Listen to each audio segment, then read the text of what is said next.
ABI48 news Gujarat હવે નજર કરીએ આજના મુખ્ય સમાચાર પર। અરવલ્લી જિલ્લાના મેઘરજ તાલુકાના ખાખરિયા જીતપુર ગામના જર્જરિત સ્મશાન ગૃહની દયનીય હાલત ફરી એકવાર સામે આવી છે। ભારે વરસાદ વચ્ચે ખાખરિયા ગામના 75 વર્ષીય મનહરભાઈ કોદરભાઈ પંચાલનું અવસાન થતાં તેમની અંતિમ વિધિ કરવી પરિવારજનો અને ગ્રામજનો માટે ભારે મુશ્કેલીભરી બની હતી।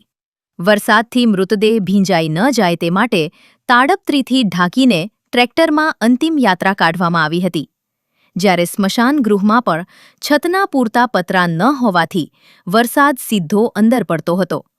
ભીના લાકડાના કારણે અગ્નિદાહ કરવામાં પણ ભારે મુશ્કેલી પડી હતી અને ડીઝલ, પેટ્રોલ તથા ટાયરની મદદથી લગભગ 2 કલાકની જહેમત બાદ અંતિમ વિધિ પૂર્ણ કરવામાં આવી હતી।